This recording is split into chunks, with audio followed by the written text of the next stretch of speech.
केले me on. आणि मग त्याच्या ध्यानाच्या स्मरणानंतर आपण आपल्या ललिता सहस्रनाम स्तोत्राविषयीची माहिती करण्यासाठी लावूया.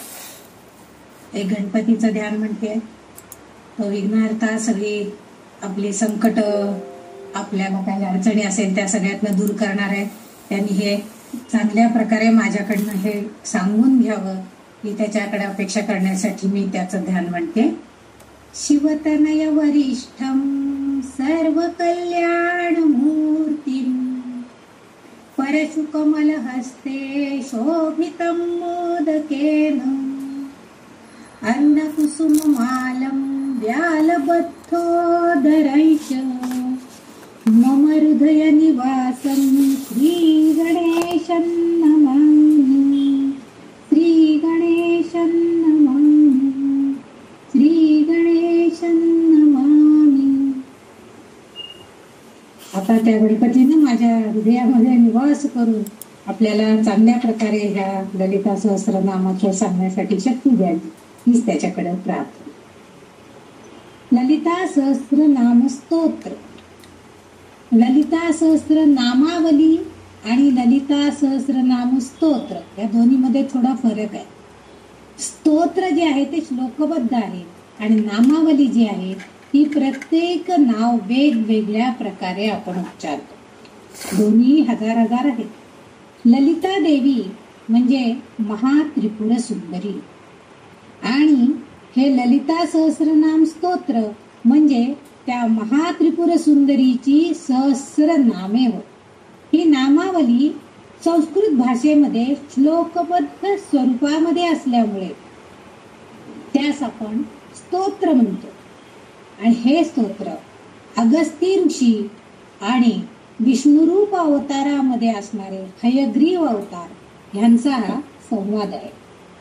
ह्या स्तोत्राचं वैशिष्ट्य असं आहे की हे स्तोत्र जर आपण अतिशय श्रद्धेनं वाचन केलं तर आपल्याला जर हृदयरोग असेल, म्हणजे हार्टचा जर काही प्रॉब्लेम असेल तर त्याच्यावर रामबाण उपाय म्हणून या ललिता सहस्रनाम स्तोत्राचं आखणी केलेली आहे. शिव आणि शक्ती यांची एकरूप असलेली प्रतिमा रूप म्हणजे ही महात्रिपुर सुंदरी म्हणजेच ही ललिता देवी, ललितांबिका होय. हिची सहस्र नाम जी आहे ही रचनेसाठी तिनीच त्या सर्व वाग्देवतांना सांगितलं होतं की तुम्ही सगळे मिळून या ललितांबेची या सहस्रनामावली तयार करा. म्हणजे वाग्देवता कोणकोणते आहेत तर वाग्देवता ज्या आहेत ह्याची रचना ह्या 8 वाग्देवी ज्या आहेत म्हणजे देवींच्याकडनं त्यांनी ते प्रस्तुत करून घेतलेलं आहे. त्या देवी आहेत वासिनी, कामेश्वरी, अरुणा, विमला, जैनी, मेधिनी, सर्वेश्वरी, कौलिनी आणि जिन्हेध्वनी. ह्या सगळ्या देवतांनी, वाग्देवतांनी छंदामध्ये ह्या सगळ्या देवता अधिकारी मानल्या जातात. ज्ञानी आहेत त्या सगळ्या ज्ञानी मानल्या जातात, अधिकारी मानल्या जातात आणि यांनी छंदामध्ये ह्या सगळ्या ललितेची रूप बद्ध केलेली आहे. आणि पाठलेखन जो आहे म्हणजे प्रत्यक्ष जे स्तोत्र आहे ते स्तोत्र मात्र अनुष्टुप छंदामध्ये रचलं गेलेलं आहे, श्लोकबद्ध केले गेलेलं आहे. या स्तोत्रामध्ये देवीच्या डोक्यापासून पायापर्यंत म्हणजे आपण म्हणतो ना केसापासून नखापर्यंत तसं तिच्या कार्यशक्तीचं सर्व वर्णन या सगळ्या श्लोकांमध्ये व्यवस्थितपणे केले गेले. आणि छंदबद्ध हे असलेले असल्यामुळं या प्रत्येक श्लोकाला एक एक मंत्र आहे असं म्हटलं तरी सुद्धा वावगं नाहीये.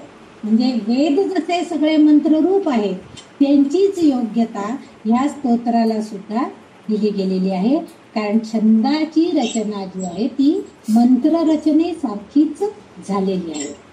म्हणजे वेदांच्या बरोबरीची योग्यता ह्या स्तोत्राला प्राप्त झालेली आहे. प्रत्येक नाव म्हणजे स्तोत्रामध्ये जी जी नावं येणार आहेत ती सगळी नावं शक्तिशाली आहेत असा अर्थ त्यामुळे होतो. म्हणजे मंत्रामध्ये जशी शक्ती असती तसं या नामावलीमध्ये सुद्धा अतिशय अर्थ भरलेला आहे. विजयाताई, तुमचं हे चालू आहे बहुतेक, बंद करता का माई?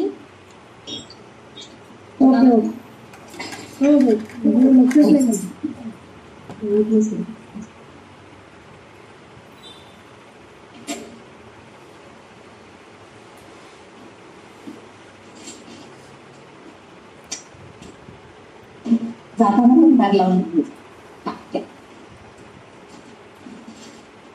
ह्या सर्व वाग्देवतेंनी जेव्हा ह्या मंत्राची रचना केली, त्या मंत्रांमध्ये त्या देवीचं संपूर्णपणे स्वरूप सामावलेलं आहे.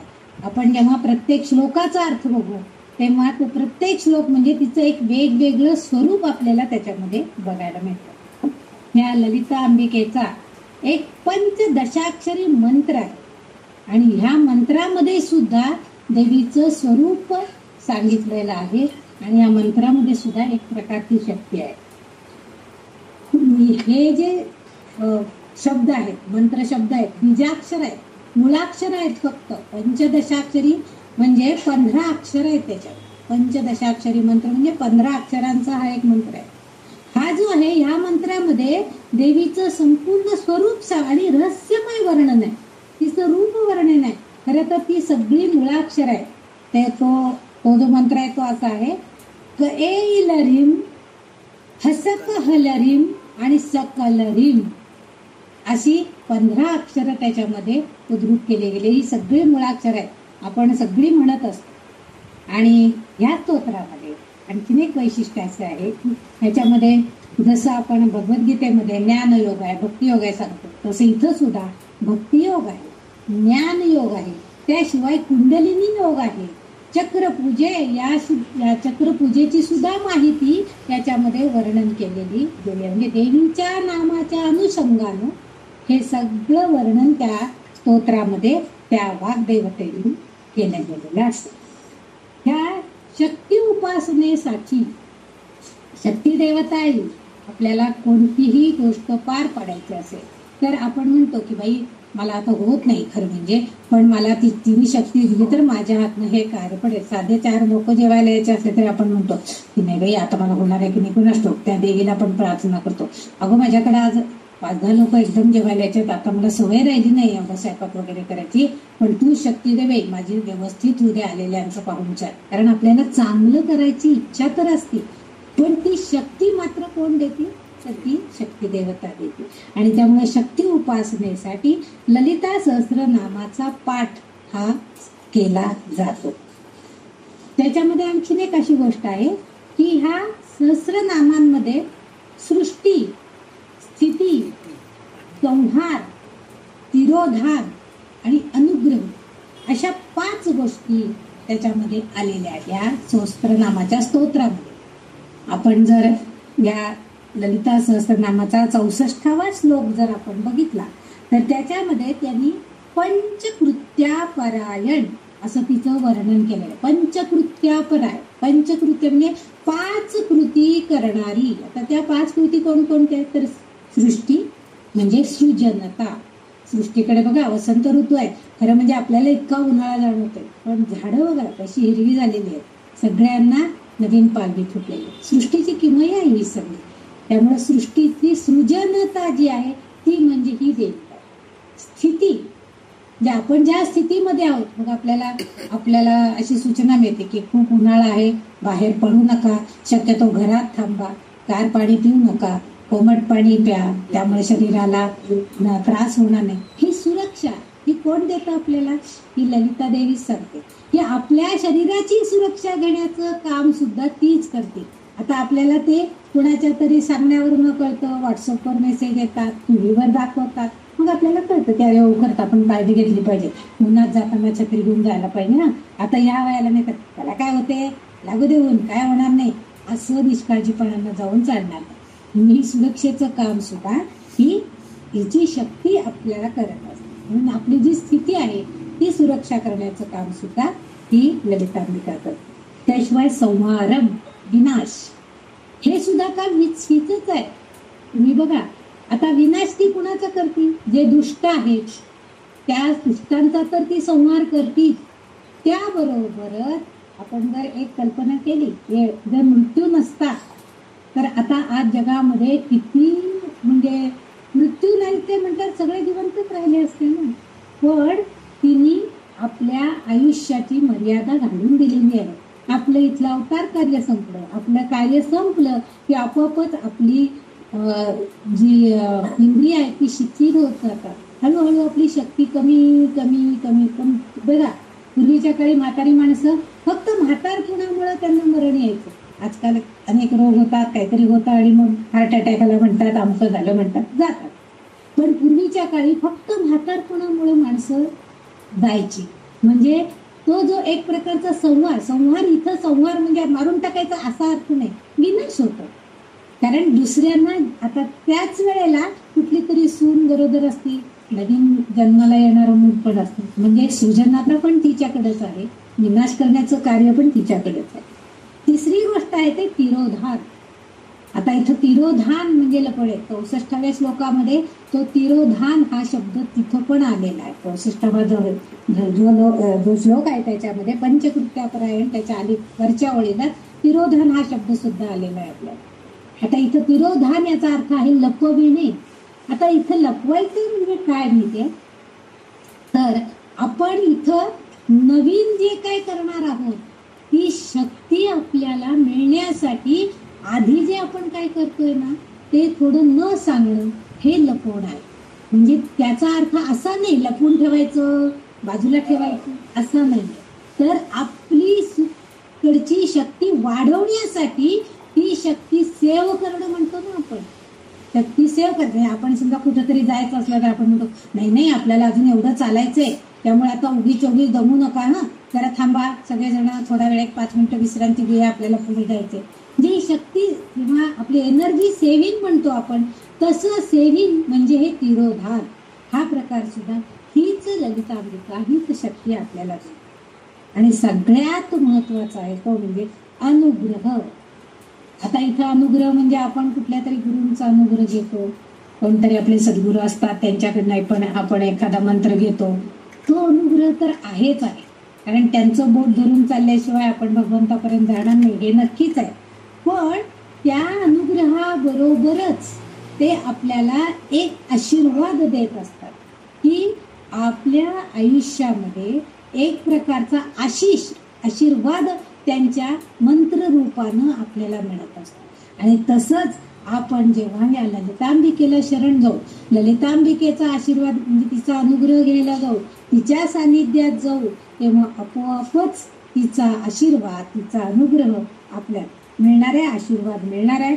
आणि म्हणूनच आपण या शक्ती उपासना करण्याचं जास्तीत जास्त प्रयत्न केलेला आहे. म्हणूनच नवरात्रामध्ये शक्ती उपासना केली तर जास्तीत जास्त बळ आपल्याला मिळतं, कारण पृथ्वीवरती ती शक्ती कार्यान्वित झालेली असते. म्हणून आपण जास्तीत जास्त देवीची भक्ती नवरात्रामध्येच का करतो, तर त्याचं कारण हेच आहे की ती ऊर्जा आपल्यामध्ये संक्रमित होते. 2 नवरात्र असतात, वासंतिक नवरात्र म्हणजे चैत्रातलं आणि शारदीय नवरात्र म्हणजे अश्विन नवरात्र. ह्या दोन्ही वेळेला आपण श्रीयंत्र किंवा देवीची मूर्ती असेल तर तिचं पूजन, पाठ, कुंकुमार्चन करून, अभिषेक करून, सहस्रनामाचा पाठ करून आपण विशेष करून करत असतो. हे सगळं कशासाठी आहे, तर इच्छित फलप्राप्ती देण्यासाठी. पण ती फक्त तुम्ही मागाल तेच देते असं नाहीये, त्याचबरोबर ती मोक्ष प्रदान करणारी अशी सुद्धा ही देवता आहे. कारण तिच्याकडं आपण जर तिच्याकडे शरण गेलं, तिची प्रार्थना केली तर ती आपल्याला सालोक्यता, सारूप्यता, सामिप्य आणि सायुज्य या 4ही मुक्ती प्रदान करण्याचं काम ही ललितांबिका करत असते. कारण हा विष्णुरूपी हयग्रीव जे आहेत त्यांनी ललिता सहस्रनामाचे जे पोथी लिहिलेली आहे, अध्याय लिहिलेले आहे, त्याच्यामध्ये एके ठिकाणी तुम्ही सांगितलेलं आहे की ही मुक्ती देणारी देवी आहे. आपल्याला जर मुक्ती हवी असेल, मोक्ष हवा असेल, त्या देवीच्या समीप जाण्याची शक्ती, तिचं रूप जाणून घेण्याची शक्ती, हे सगळं आपल्याला कसं मिळणार आहे, तर हिची भक्ती केली. आणि आपण तर सामान्य साधक आहोत, आपण सामान्य भक्त आहोत, पण ह्या व्यतिरिक्त देव देव गण गंधर्व हे सुद्धा मुक्तीसाठी याच देवीची म्हणजेच या शक्तीची उपासना करतात, तिची प्रार्थना करतात आणि मग आपोआपच सर्वच तिला आपोआप मिळते. कलियुगामध्ये हे एक सर्वश्रेष्ठ साधन आहे असं म्हटलं जातं. म्हणजे ललिता सहस्रनामाची जी शक्ती आहे ती कलियुगामध्ये एक आपल्याला चांगली शक्ती देणारी साधन. या ललिता देवीमध्ये सौंदर्य आहे, ती आशीर्वाद देणारी आहे, अनन्य साधारण साक्षात अशी तिची रूप मनोहर मूर्ती आहे आणि हे परम श्रेष्ठ असं हे स्तोत्र आहे. आणि हे सर्व वाग्देवतांनी मिळून हे सहस्रनामाचं स्तोत्र रचले. त्यामुळे या त्रिपुर सुंदरीला राजराजेश्वरी, ललिता माता अशा नावांनी सुद्धा तिला अनेक ठिकाणी संबोधलं जातं, तिचं माहिती म्हणजे उल्लेख केला जातो. हिच्या या स्तोत्र पठणानं, नामावलीच्या जपानं धन, ऐश्वर्य, भोग, मोक्ष असं देणारी, त्याशिवाय तंत्र, बाधा, रोग, शोक यापासून मुक्ती देणारी अशी ही देवता आहे. आणि ज्या 10 विद्या आहेत, महाविद्या ज्या आहेत, त्याच्यातली अधिष्ठात्री देवता म्हणून म्हणजे जी श्रीविद्या अनेक आहेत त्यापैकी अधिष्ठात्री देवता म्हणून ह्या ललिता देवीचा श्रीविद्या देवी असं तिला त्यावेळेस म्हटलं जातं. ब्रह्मांडामध्ये ब्रह्मा, विष्णू, रुद्र यांना सुद्धा चेतना शक्ती देणारी अशी ही देवता आहे. देवी भागवतामध्ये त्याचा उल्लेख आहे की एकदा त्यांना अतिशय निस्तेज झालेले होते हे देव आणि त्यावेळेस या शक्ती देवतेने त्यांना नेऊन दाखवलं की मी जर तुमच्यामध्ये नसेल, माझी चेतना तुमच्यामध्ये नसेल तर तुमचं कोणतंही कार्य म्हणजे तुमची सृजनता, तुमची सक्षमता, तुमचं संहार करण्याची शक्ती कुठलंही कार्यान्वित होणार नाही. हे देवी भागवतामध्ये उल्लेख आलेला आहे. अशी ही शक्ती देणारी उपासक, अशी शक्ती उपासक अशी ही मा ललिता देवी आहे. ही 4 रूपामध्ये आपल्याला म्हणजे 3 रूपामध्ये आपल्याला बघायला मिळते. ही त्रिपुर सुंदरी कधी कधी 8 वर्षाची, 8 वर्षाची बालिका रूपामध्ये दिसते, कधी 16 वर्षाची षोडश रूपामध्ये दिसते, युवा स्वरूपात अशी ही त्रिपुर सुंदरी आहे. म्हणजे बघा, लहान बालिका रूपामध्ये येऊन सुद्धा ती आपल्यावरती आशीर्वाद देऊन जाऊ शकते. म्हणजे कुठल्याही रूपामध्ये ती आपल्या सहाय्याला येऊ शकते. षोडशी आपण म्हणतो 16 वर्ष की त्यावेळेस कुठलीही मुलगी कितीही जरी म्हणजे नाक डोळे एवढे छान नसेल, सुस्वरूप नसेल तरी सुद्धा ती त्यावेळेस खूप सुंदर दिसते, खूप छान दिसते. म्हणजे तिचं जे स्वरूप आहे असं हे युवा स्वरूप या त्रिपुर सुंदरीमध्ये आपल्याला बघायला मिळतं. या त्रिपुर सुंदरीचं कांची कामाक्षी मंदिर जे आहे तिथं शिवशक्तीच्या मिलनाचं प्रतीकही आपल्याला बघायला मिळतं. तिला तिथंही ललितांबा देवी असं म्हटलं जातं. काही ठिकाणी तसा उल्लेख आहे. आता ह्या ललिता सहस्रनाम स्तोत्राचा पाठ करतात आपण त्या देवतेचं नाव घेतो. ओम श्री ललिता देव्यै नमः असं सुरुवातीला म्हणतो आणि मग न्यास करतो. आता न्यास म्हणजे काय? न्यास म्हणजे स्थापना करणे. म्हणजे आता ही स्थापना कशाची? आपल्या अंतर्मनामध्ये आणि बहिर्मनामध्ये म्हणजे बाह्यातकारी जगतामध्ये सुद्धा आणि अंतर्मनामध्ये सुद्धा इष्ट देवतांची. आता इष्ट देवता म्हणजे न्यास हे सगळ्या देवदेवतांच्या पूजा अर्चनामध्ये केले जातात. आपण साधं गीतेचे पाठ जरी केला तरी सुद्धा त्याच्यामध्ये सुद्धा न्यास आहे. रुद्राचं जेव्हा आपण शिकलो तेव्हा रुद्रामध्ये सुद्धा न्यास करायला आपण शिकलो होतो. म्हणजे कुठल्याही देवतेच्या पूजा अर्चनामध्ये अंतर्मन आणि बाह्यमन या दोन्ही ठिकाणी त्यांची स्थापना व्हायला पाहिजे. बाह्य जगतामध्ये आपण त्यांचं मूर्त स्वरूप ठेवतो, फोटो ठेवतो, एखादी मूर्ती असेल तर ठेवतो, ती आपल्याला डोळ्यांना दिसते. पण आपलं जे अंतर्मन आहे, स्थूल शरीर जे आहे ते काही वेळेला अपवित्र असतं. आपल्या मनामध्ये वेगवेगळे विचार असतात. म्हणून मनाच्या शरीराची शुद्धी असल्याशिवाय देवपूजा करणं योग्य नाही. म्हणून आपण ते उठून बराबर आंघोळ न करता पारुशाने येऊन देवाची पूजा कधीच करत नाही. शरीर शुद्धी तेवढ्यासाठीच महत्व आहे. आणि शरीर शुद्धी करतानाच या वेगवेगळ्या अंगांना स्पर्श करून देवता स्थापन करणे. प्रत्येक अंगाची वेगवेगळ्या देवता आहेत. म्हणून आपण षडंग न्यास करतो, प्रत्येक देवतेला आवाहन करतो.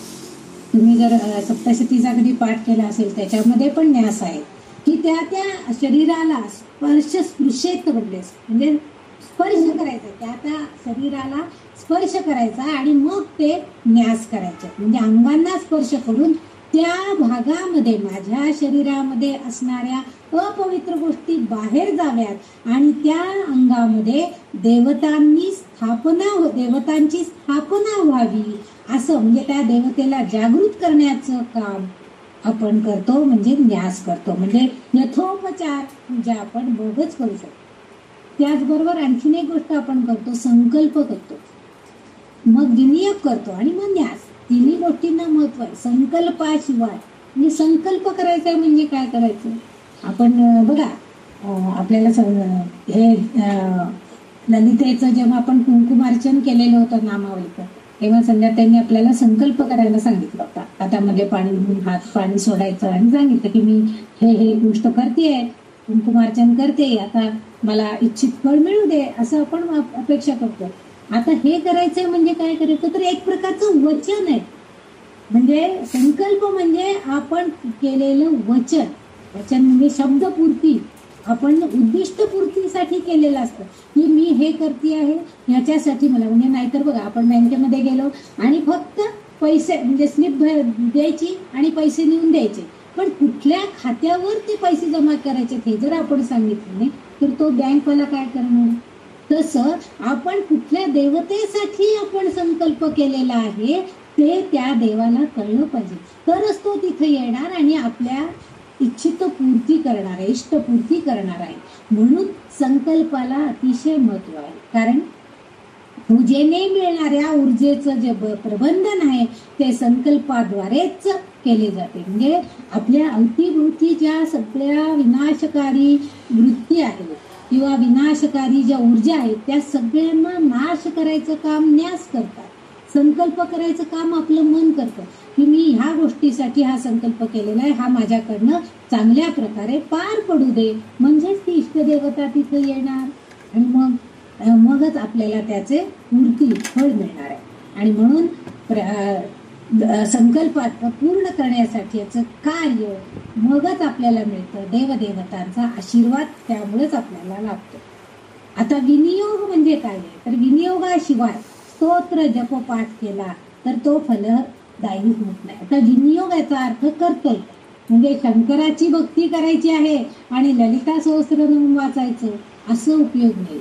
ललितेचं आपल्याला काहीतरी इच्छित फल हवंय तर संकल्प करताना तिचंच नाव घेतलं पाहिजे, त्या शंकराचं नाव घेऊन चालणार नाही. म्हणजे योग्य कर्तव्य करणं म्हणतो जे आपण म्हणतो, तर योग्य कर्तव्य मनोवांछित इच्छा पूर्ण करण्यासाठी मंत्र म्हणण्यासाठी योग्य तो स्तोत्र, योग्य ते मंत्र असं वेगवेगळ्या प्रकारांनी आपण उपयोग करत असतो. जसं आपण जप करतो त्याला जप करणं, पठण करणं, हवन करणं हे सगळे प्रकार आपण अर्चन करणं हे सगळे प्रकार आपण पूजापाठामध्ये करत असतो. मोठमोठे यज्ञ करताना सुद्धा हे सगळं केलं जातं.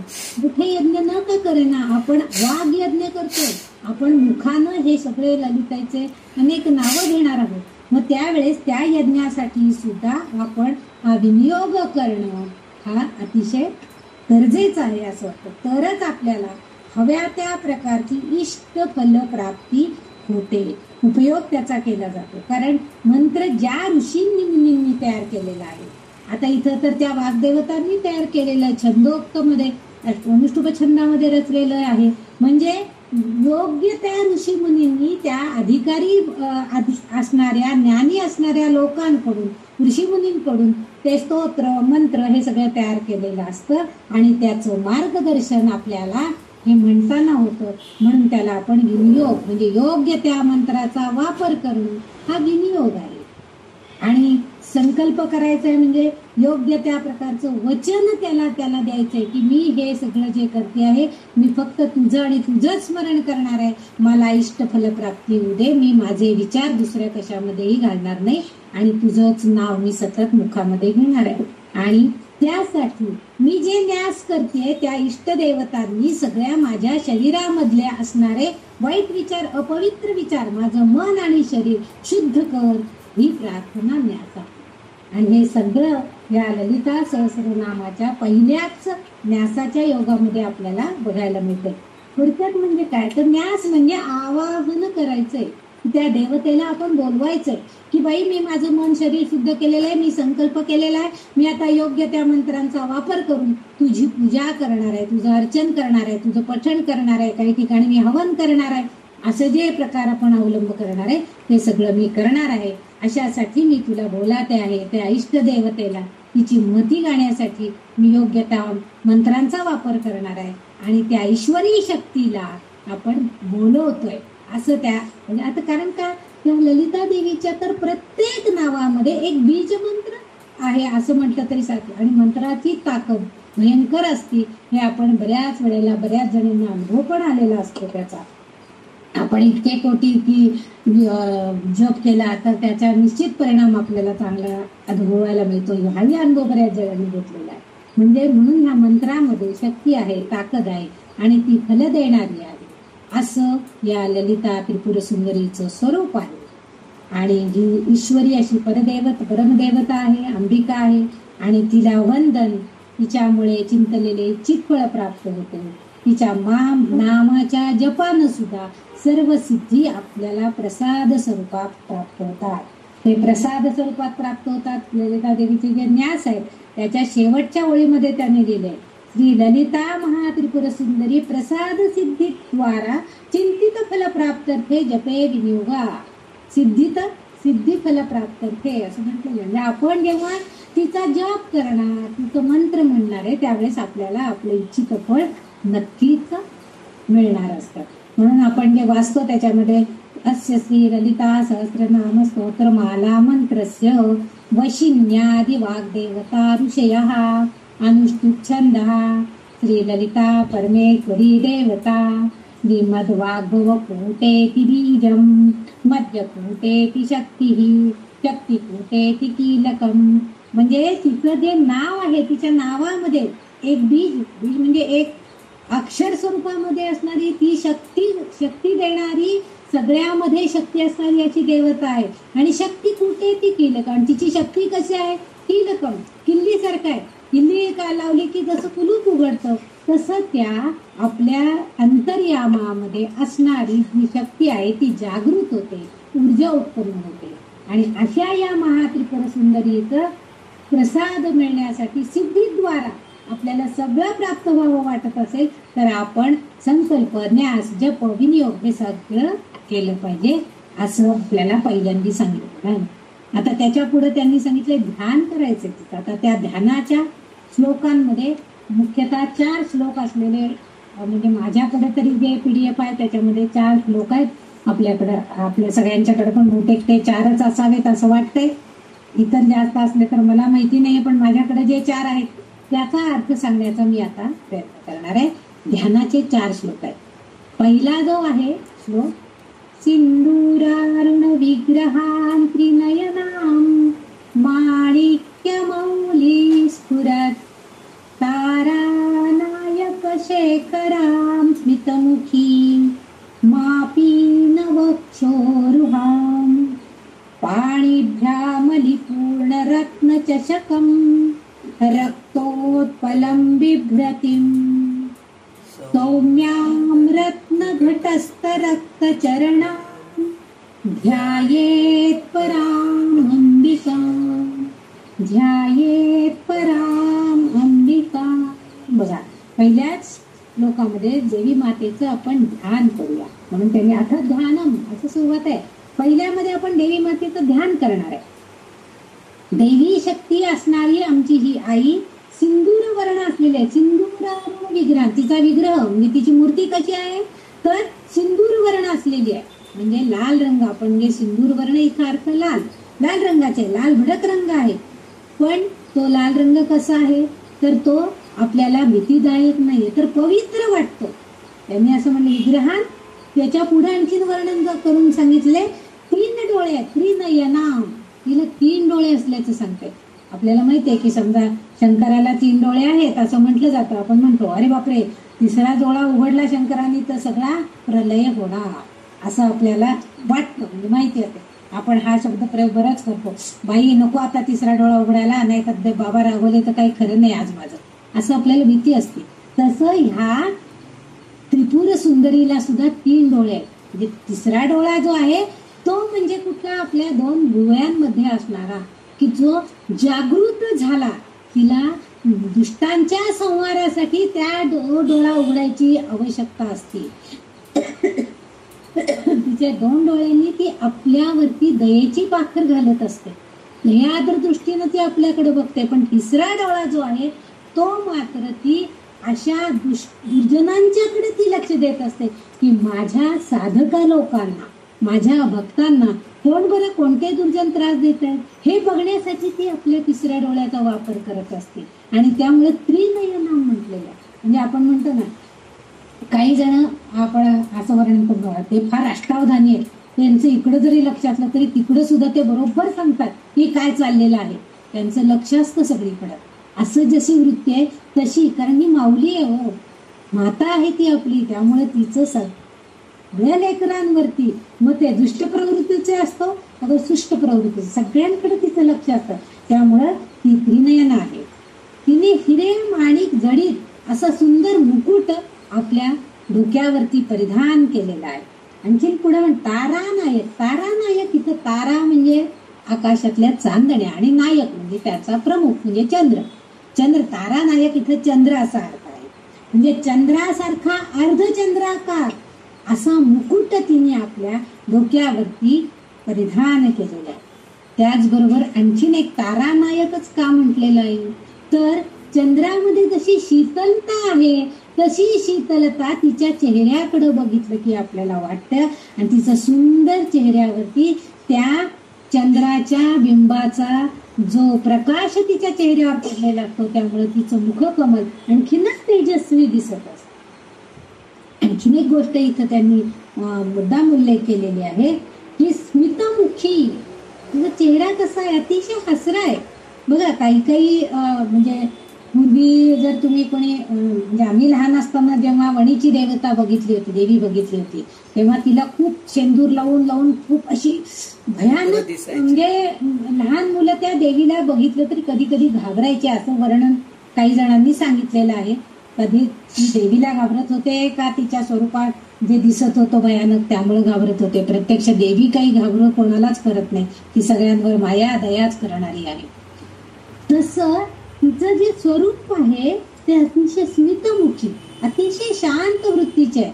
तुम्ही बघा तुळजापूरच्या देवी आणि महालक्ष्मी देवी दोन्ही देवींचेच रूप आहेत, परंतु महालक्ष्मी देवीकडे जर आपण बघितलं तर ती अतिशय शांत सौम्य स्वरूप असलेली आपल्याला बघायला मिळते. आणि तेच तुळजापूरची देवता जर बघितली तर एक तर तुळजापूरच्या देवीला आपण मांसाहाराचा नैवेद्य वगैरे असतो असं म्हणतात, आणि मग तसं असलं की तिच्या चेहऱ्यावरचे भाव हे आपल्याला तितकेसे सौम्य वाटत नाही. कदाचित आपल्या मनाची कल्पना असेल, कारण आपल्या शरीरामध्ये आपण इष्ट देवतांना बोलवलेलं असतं आणि मग त्यामुळे ते म्हणत असतील की नाही नाही हे योग्य नाही, हे असं तू तुझ्या मनात आणू नकोस, असंही असू शकेल कदाचित. कारण देवी ही सगळ्या भक्तांवर दयाद्र दृष्टीने बघणारीच शक्ती आहे. तसं हिचं जे स्वरूप आहे, हिच्या चेहऱ्यावर अतिशय हास्य आहे आणि शीतलता शीतलता त्या चेहऱ्यामध्ये आपल्याला बघायला मिळते. तिची प्राप्ती सहजपणे आपल्याला होऊ शकते. तिच्या हास्यपूर्ण चेहऱ्यावर आपल्याला ते बघायला मिळतं. तिच्या दयाशील डोळ्यांमध्ये आपल्याला ते बघायला मिळतं. म्हणजे तिची प्राप्ती व्हायची असेल, आपण बघा आपण एखाद्या असं म्हणजे साईबाबांच्या जर तुम्ही मंदिरामध्ये शिर्डीला कधी गेला तर सगळेजण असं सांगतात की आपण साईबाबांच्याकडे बघितलं की ते आपल्याकडे बघतायत असं वाटतं, असं म्हणतात. म्हणजे ते नेमकं आपल्याकडेच बघतायत, म्हणजे आपल्यावरती त्यांची कृपा आहे. तसं आपणही त्या दृष्टीने जर त्या देवतेकडे बघितलं तर ती आपल्याकडेच बघते असं आपल्याला वाटणार ना, पण आपणही तेवढं अंतर्मुख होऊन बघण्याचा तिच्याकडे प्रयत्न केला आहे.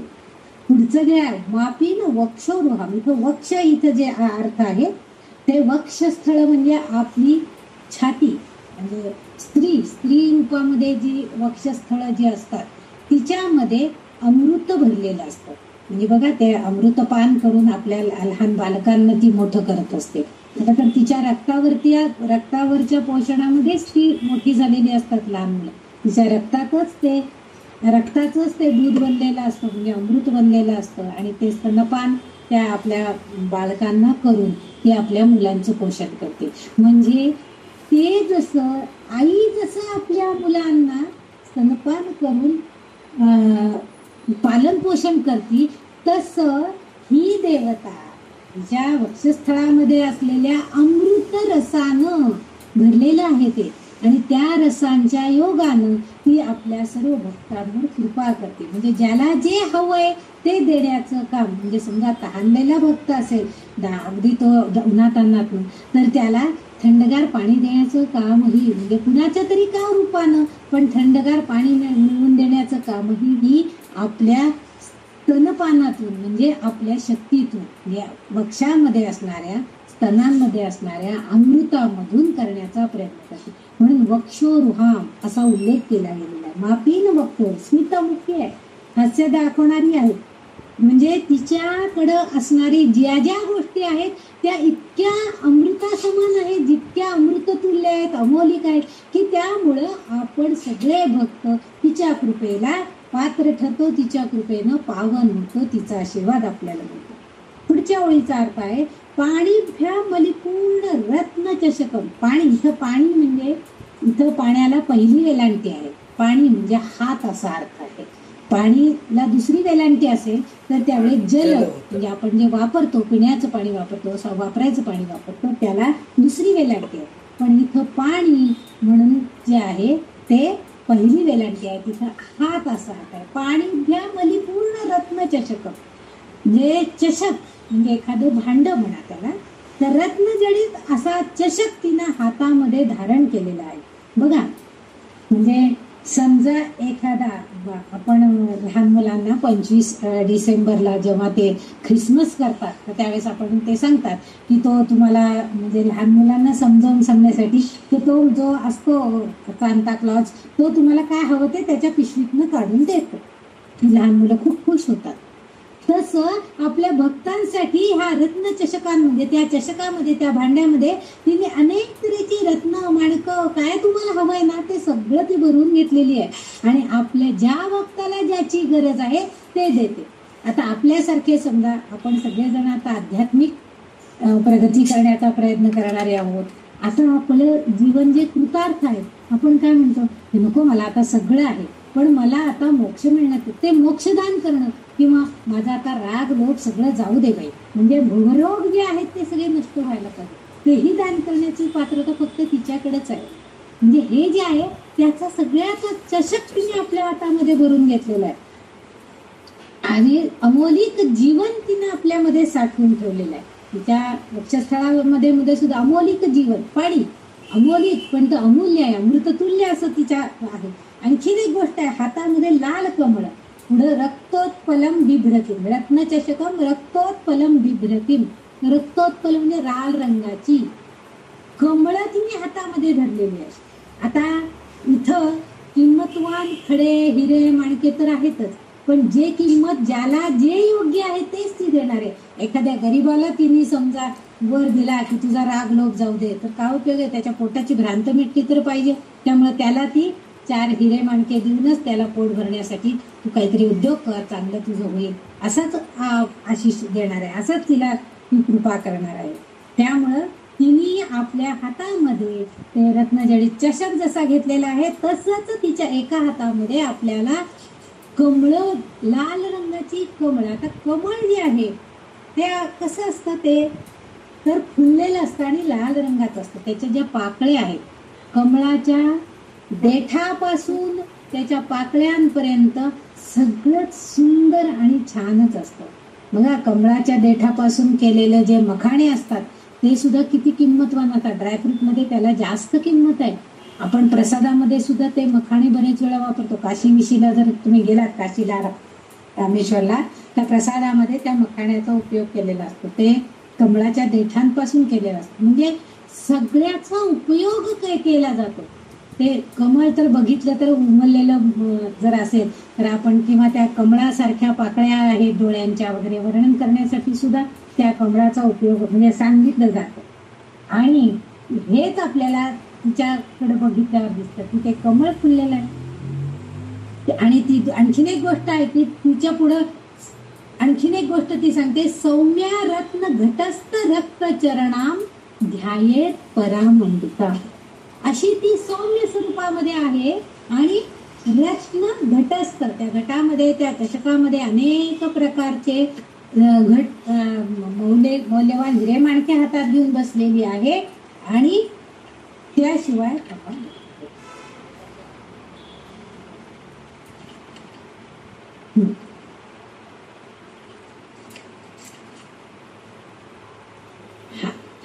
तिच्या पायावरती घटस्थ रक्तचरणाम, रक्तचरणाम तिच्या शरीर जे आहे, पहिल्या सुरुवातीलाच आपण सांगितलं सिंदूर वर्णामध्ये ते आहे, त्यामुळे तिचे पाय सुद्धा रक्तवर्णाचे आहेत.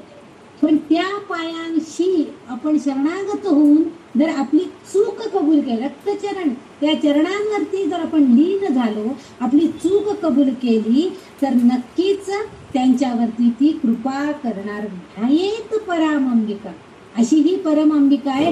हिचं ध्यान केलं, हिच्या चरणांशी तिचे पाय धरले आणि सांगितलं की माते, माझ्याकडनं चूक झाली आहे, माझा आज उपवास मोडला, मी आज करू शकले नाही, मी खाल्लं आणि माझ्याकडून चुकून हा उपवास मोडला आहे, तर ह्या पापाचं तुझ्याशिवाय कोण करणार आहे, अशी प्रार्थना आपण करतो. म्हणजे कुठलीही घटना सांगितली, मी एक उदाहरण सांगितलं. अशी आपली चूक जर तिचे पाय घट्ट धरून जर आपण केलं, तर त्यांच्यावरती ती नक्कीच कृपा करणारी आहे. ती शांतीचा सागर आहे. आणि तिचे पवित्र पाय सुद्धा तिने कुठे ठेवलेले आहे, तर रत्नजडीत सिंहासनावर ठेवलेलं आहे, की जेणेकरून की तिच्या पायांना सुद्धा इतकं महत्व प्राप्त झालंय की रत्नजड म्हणजे रत्नांना माणकांना जेवढं मौल्यवानता आहे, तसं तिच्या पायांना सुद्धा म्हणजे पदस्पर्श करणं हे सुद्धा अतिशय अमौलिक आहे, अमूल्य आहे, असं वर्णन या पहिल्या श्लोकामध्ये आहे. दुसऱ्या श्लोकामध्ये म्हणजे इथपर्यंत हा पहिला श्लोक झाला. सौम्याम रत्न घटस्थ रक्त चरणान ध्याये परमांबिका. अशी परमांबिका ही जी आहे, परमात्मा देवता जी आहे, तिला आपण सतत नमस्कार करूया, तिला वंदन करूया. आता दुसरा जो श्लोक आहे त्याच्यामध्ये आपल्याला असं दिसतंय की ती देवी भवानी स्वरूपामध्ये आहे असं वर्णन दुसऱ्या स्वरूपामध्ये. तिथं तिची आपण करुणा भागूया. कारण आपण साधक लोक जे आहे, भक्त लोक आहे, ह्यांच्याकडनं कुठल्याही स्वरूपामध्ये काहीही आपल्याकडनं छोट्या मोठ्या चुका सहज होऊ शकतात. आपल्याला कळत नाही. आपण काहीतरी म्हटलं तर एखाद्याचं मन दुखावलं जातं, किंवा एखाद्याकडनं काहीतरी काढून घेतलं तर त्याच्या गरजेची ती वस्तू जास्त असते आणि आपण उगीच ती घेऊन आलेलो असतो. ते छोट्या मोठ्या चुका आपल्याकडनं घडल्या असतात आणि ह्या सगळ्यांची करुणा तिची भाकायची. आता ह्या माझ्या चुका कबूल केलेल्या आहेत पहिल्या श्लोकामध्ये, आता तिची करुणा भाकायची की हे अंबिके, मी तुझ्या पायाची शरण आलेले आहे. आता तिचं वर्णन करताना आणखीन काय, तिला प्रसन्न करून घ्यायचंय ना हो आपल्याला. ती प्रसन्न झाल्याशिवाय आपले कार्यसिद्धी कशी होणार आहे. म्हणून आता आपण काय करायचंय, तिला प्रसन्न करून घेण्यासाठी हा दुसरा श्लोक म्हणायचा आहे. कुठला श्लोक आहे तो? अरुणां करुणां तरंगिताची धृतपाशांकुश पुष्प बाणचापां आणि मादिभिरावृता मयूखै रमित्येव विभावये भवानी. आता इथं तिचा उल्लेख भवानी अशा स्वरूपामध्ये, म्हणजे जी तुळजापूरला भवानी माता आपण जी म्हणतो, भवानी मातेच्या स्वरूपामध्ये ती आहे असा उल्लेख इथं केलेला आहे. आता इथं तिचं वर्णन करताना ह्या श्लोकामध्ये ऋषीमुनी सांगतायत की ती सौम्य रक्तवर्ण अरुणा म्हणजे जेव्हा सूर्य उगवतीच्या वेळेला त्याची जी प्रभा फाकलेली असते ती अतिशय सौम्य स्वरूपाची असते. म्हणजे लाल अगदी भडक रंग नसतो, पण आपल्याला बघायला ते आल्हाददायक वाटत असतं. असा जो सौम्य रक्तवर्ण आहे तो रक्तवर्ण तिचा त्या अशा रक्तवर्णाची ती आहे, सौम्य अशा लाल रंगाची ती आहे. तिचे डोळे तरंगिताक्षी, तिचे जे डोळे आहेत ते अतिशय दयाद्र डोळे आहेत, ते आपल्याला आवडतात. आणि त्याशिवाय म्हणजे उगवत्या सूर्यासारखा रंग असणारा तेजस्वी वर्णाने युक्त अशी ही देवी आहे. नंतर अतिशय तरंगिताची म्हणजे सौम्य अशी जी सूर्याची किरणं जेव्हा धरतीवरती येतात, सूर्यापासून धरतीपर्यंत जी सौम्य किरणं अतिशय हलक्या स्वरूपामध्ये आलेली असतात, त्यामुळं त्यावेळेला आपल्याला सूर्याकडं बघणं सहज शक्य होतं. दुपारच्या सूर्याकडं आपण बघत म्हणजे हलक्या तरंगिताची म्हणजे तरंग जसे हलके स्वरूपाचे असतात तसेच हिचं स्वरूप त्यावेळेस आहे. म्हणजे तिच्याकडं बघितल्यावर ते सौम्य स्वरूपाचे हलके किरण म्हणजे हलकं तेज आपल्यामध्ये संक्रमित होतं, असा या पहिल्या ओळीचा आहे. म्हणजे तिची करुणा भागली, तिला प्रसन्न करून घेण्यासाठी तिचं वर्णन केलं तर ती आपल्या सौम्य ऊर्जेनं आपल्यामध्ये संक्रमित होते, आपल्याला चांगल्या प्रकारची ऊर्जा देते. दुसऱ्या ओळीमध्ये त्यांनी सांगले घृत पाशांकुश पुष्प बाण चापा. आता इथं तिने मधासारखा गोडवा, ते घृत म्हणजे तूप, दूध, दही, मध ह्या सगळ्याला काही वेळेला घृत असा शब्द वापरला जातो. इथं मधाचा गोडवा असा आपण अर्थ घेऊया. तूप म्हणण्यापेक्षा मधाचा गोडवा म्हटलं तर जास्त येतो. तर मधासारखा गोडवा तिच्यामध्ये आहे. आणि धनुष्य, कुठलं धनुष्य घेतलेलं आहे तिने? कोमल फुलांचं धनुष्य बाण तिने हातामध्ये धारण केलं. घृत पाशांकुश पुष्प बाण चापा, धनुष्य बाण घेतलेला आहे, पण कसा आहे तो? तर सौम्य अशा कोमल अशा पुष्पांचा, फुलांचं तिने सौम्य बाण हातात घेतलेलं. आता इथं दोन अर्थ आहेत. तिच्या हातामध्ये असलेल्या धनुष्य बाणानं ती दुर्जनांचा संहार करणार आहे, विनाश करणार आहे. त्यावेळेस त्या सौम्य बाणांनी त्या दुर्जनांचा संहार होणारच आहे. परंतु तिनं जर ते सौम्य अशा फुलांचा एखादा बाण आपल्या भक्तांवर जर वर्षाव केला तर त्यामुळं तो भक्त सुद्धा इतका उद्दीपित होईल, इतका ऊर्जा त्याच्यामध्ये निर्माण होईल की त्याच्यामध्ये सुद्धा एक प्रकारचे चांगले प्रसन्न असं वातावरण, प्रसन्न मन त्याचं होईल आणि तो सुद्धा चांगल्या मनाने, सुप्रसन्न मनाने पुढचं कार्य करेल, असाही अर्थ त्याच्यामध्ये. म्हणजे दोन प्रकारे ह्या ओळीचा अर्थ आपल्याला दिसतात. म्हणजे हातामध्ये धारण केलेलं जे धनुष्य बाण आहे, त्याशिवाय पाशांकुश, अंकुश हातामध्ये आहे. अंकुशाचा उपयोग अर्थातच दुर्जनांच्या दुष्ट संहारासाठी आहे. आणि असे पाश म्हणजे आपण जे म्हणजे जे काय म्हणतात गळफास म्हणतो ना, गळफास लावताना फास लावून घेतो, फास लावून घेतो. तर तसं जे आहे तो पाशांकुश, पाश. आता इथं पाश जे आहे, पाशांकुश, आपल्या भोवती मोहाचा पाश आहे आणि तो काढून टाकण्याचं काम ती करणार आहे. जेव्हा भक्त तिची करुणा भाकणार आहे त्यावेळेस ती मोहाचा पाश, लोभ, क्रोध, लोभ, मोह, मद, मत्सर हे सगळ्याचे पाश आपल्या सामान्य भक्तांभोवती आवळलेले आहेत आणि त्या सगळ्यांना काढून टाकण्याचं काम ही दयाद्र दृष्टीनं हीच भवानी माता आपल्याला करणार आहे. त्याच वेळेला जे कोणी दुष्ट दुर्जन असतील तर त्यांना सुद्धा त्या पाशांमध्ये अडकवून टाकणार आहे. म्हणजे त्यांचा सुद्धा संहार करण्याचं काम सुद्धा हीच देवता करणार आहे. असं दोन्ही बाजूनी याचा अर्थ येतो असं मला वाटतं. पुढच्या श्लोकामध्ये म्हणजे पुढच्या ओळीला असं आहे, आणि मादिभी रावृता मयूखै. आता या अणिमा ही जी आहे ही एक प्रकारची म्हणजे सूक्ष्म अणुरूपामध्ये, सूक्ष्म रूपामध्ये ती अवतीर्ण होऊ शकते, त्याला अणिमा. आता ह्यासाठी एक श्लोक मी तुम्हाला, कारण या सिद्धी आहेत, अणिमा, गरिमा अशा ज्या काही सिद्धी आहेत, लघिमा, ह्या ज्या सिद्धी आहेत त्या प्राप्त करून म्हणजे 8 सिद्धी सांगितलेल्या आहेत. तर ह्या ज्या सिद्धी आहेत त्यासाठी एक श्लोक आहे, अणिमा महिमा चैव लघिमा गरिमा तथा प्राप्ततः प्राकाम्यमीशित्वं निशित्वं वशित्वं चाष्टसिद्धयः म्हणजे या 8 सिद्धी आपल्याला हिची करुणा भागली तर मिळतात. कोणकोणत्या? अणिमा, महिमा, लघिमा, गरिमा, प्राप्ती, प्राकाम्य, इशित्वम आणि वशित्वम, अशा 8 सिद्धी आहेत. आता इथं प्रत्येकाचा अर्थ आपण थोडक्यात फक्त बघणार आहोत.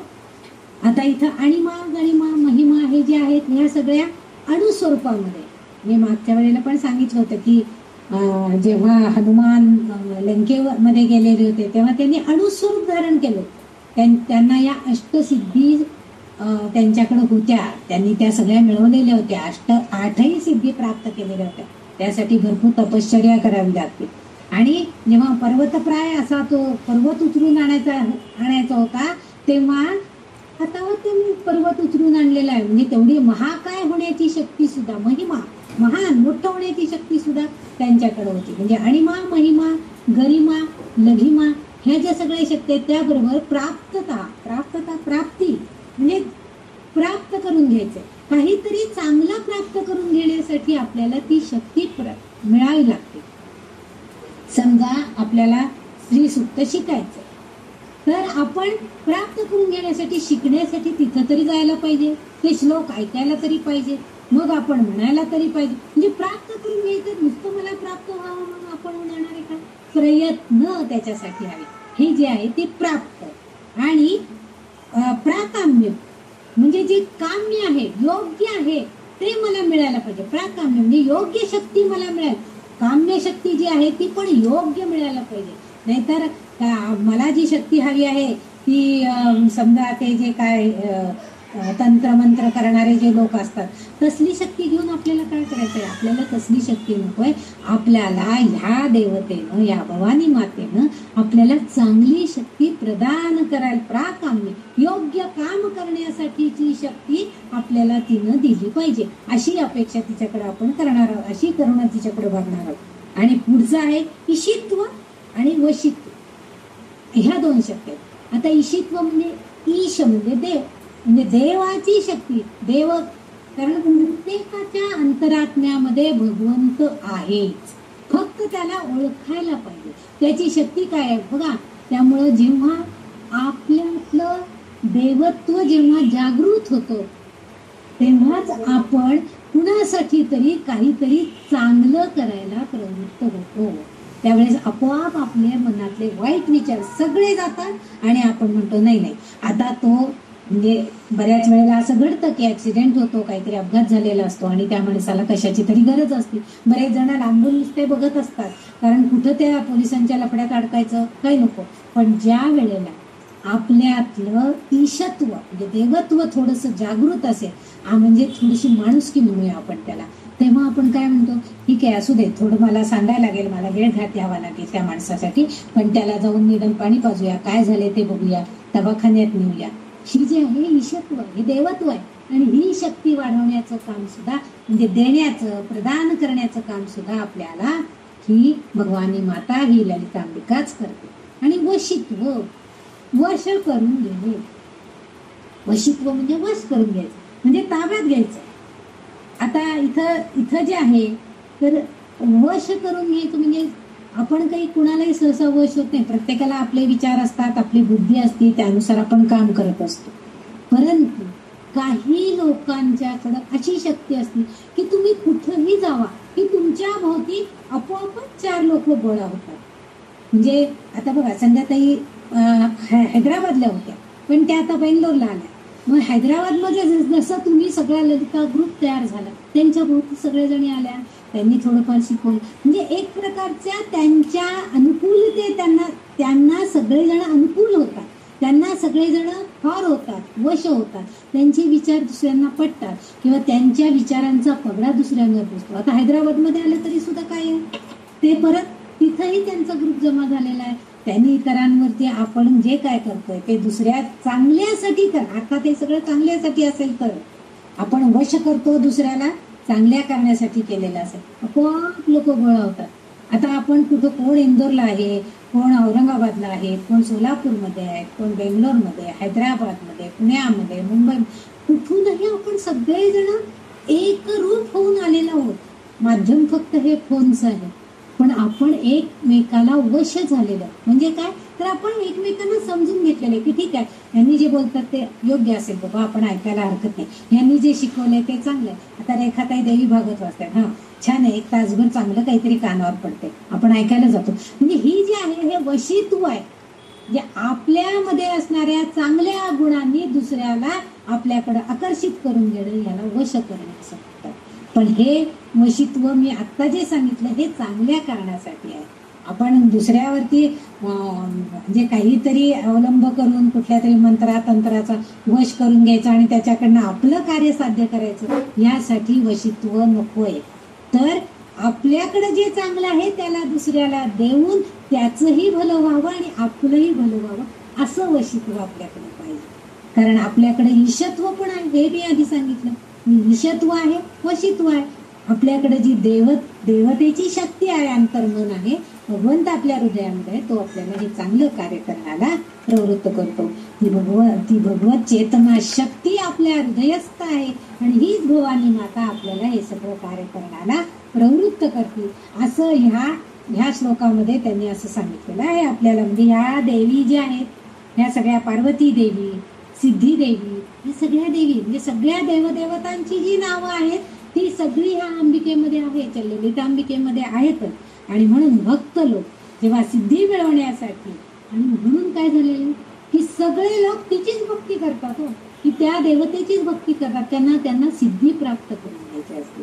आणि त्यामुळे ती या सगळ्या सिद्धींनी, या ज्या अष्टसिद्धी आहेत त्यांनी ती घेरली गेलेली आहे. तिच्याकडे ह्या सगळ्या सिद्धी आहेत, ती तुम्हाला द्यायलाच बसली आहे. फक्त तुम्ही तिच्याकडे त्या दृष्टीनं मागायला पाहिजे, चांगल्यासाठी मागायला पाहिजे. पण होतंय काय की जो अहमित्येव विभावये भवानी, अहम, आमच्यातला जो अहम आहे, म्हणजे हा अहम हा जो आहे तो सर्वव्यापी आहे. चांगल्यासाठी पण तो म्हणू शकतो आपण आणि वाईटासाठी पण अहम, माझ्यातला अहमपणा. आता मी तुम्हाला सांगते, हा मी सांगितलं, मी नाही सांगितलेलं, तिच्या इच्छेनं माझ्या मुखातून हे बोललं जातं. हा जो मी सांगितलं, मी केलं, माझ्यामुळे हा अहमपणा जो आहे, हा अहमपणा हा प्रत्येक जीवामध्ये आहे, प्रत्येकामध्ये आहे, प्रत्येकाच्या मनात आहे. कारण अहम हा जो आहे तो सर्व व्याप्य, पण तो अहम कसा असायला पाहिजे, तो सर्व व्याप्य परमात्मा पाहिजे. म्हणजे सर्व व्यापिनी ही पराशक्ती जी आपल्यामध्ये आहे ती अहम मध्ये आपल्यामध्ये असायला पाहिजे. म्हणजे आत्मा हा स्वतःच्या धारणेचं प्रतीक आहे आणि या आत्म्यामध्ये ही पराशक्ती असायला पाहिजे. असा या भवानी मातेकडं आपण करुणा भागण्यासाठी हा दुसरा श्लोक म्हणतो.